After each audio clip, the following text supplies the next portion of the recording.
This is Ticker, your new source for news.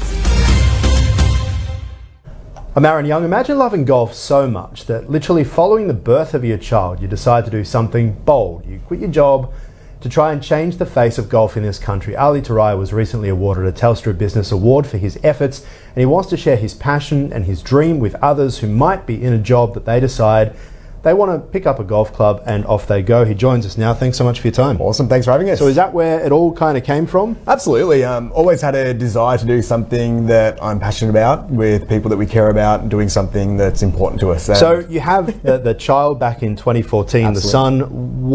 What was it about that moment for you? Yeah, well, I think growing up, I kind of saw my dad. He always had a dream to start an Indian restaurant and never really pursued that dream. So I saw the toll that took on him. And when I had my son, I guess I didn't want to make those same mistakes. And if I had an idea, I wanted to give it a crack. And it's a really good point. You know, my dad, he left school, I think, when he was about 14 or 15, and really smart guy. He's a painter and decorator. He went into the family business. And there's always been this view of he could be doing something else. Yeah. You know, there was always, he's such a smart guy, he could literally do anything he ever wanted.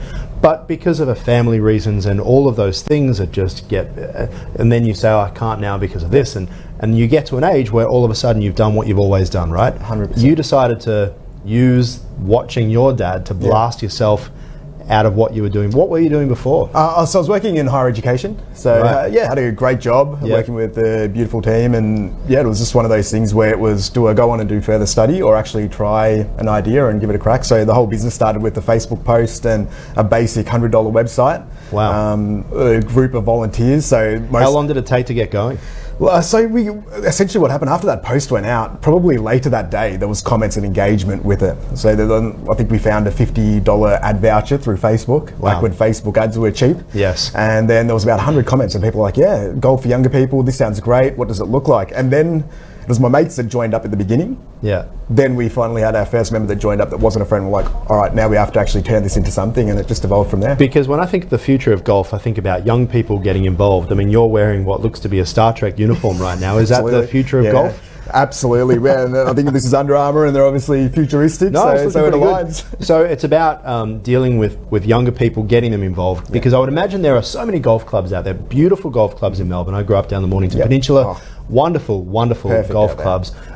And I would imagine they're all facing the same problems, higher costs, but revenue isn't coming through. Absolutely. So what do you guys do about that? Yeah, 100%. So our model's based on partnerships, and what we do is, as you pointed out there, amazing golf courses, especially here in Victoria and in Australia, but it's hard for them to differentiate themselves and market and get themselves out to all. And obviously they're focusing so much on tourism because there are plenty of people from Asian countries who come to Australia for golf, particularly Japanese, we understand.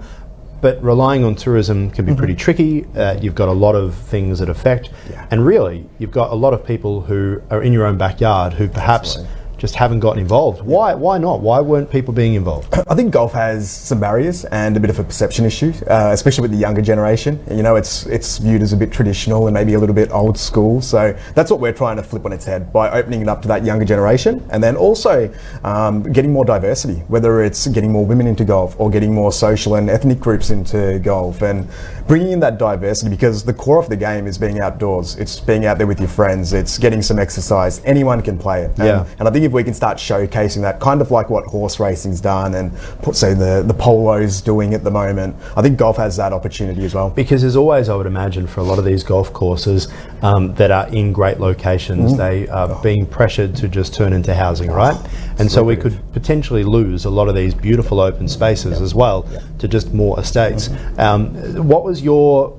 long have you been playing golf for? What kind of went from I love golf to I want to save golf? Yeah, well, I've been playing probably only for about 10 years. And I didn't have any family or friends that were into golf. I had to navigate through the system and then work out the rules and get involved in a game that nearly did lose me a few times. And then once I realised that this can be a difficult sport to get into. That's what future golf essentially is. It's a pathway to get people into the game.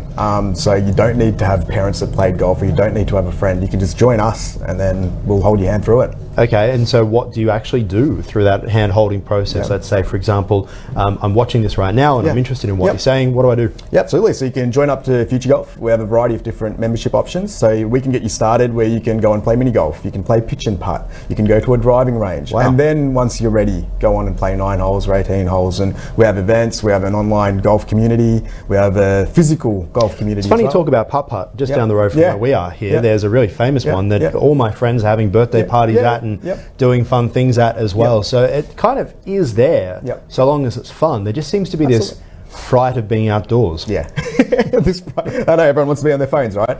And I think we're seeing it at the moment with an increase in mental health issues and people just being so connected digitally that they're not going outdoors and they're not having those one-to-one and human interactions. And I think that's something that's going to become more and more important, especially for the younger generation. Ali, thank you so much for talking to us today. Thank you very much, Ahron. And of course, you get all those details and more of those sorts of interviews on our website, tickertv.com.au. Thank you so much for watching this.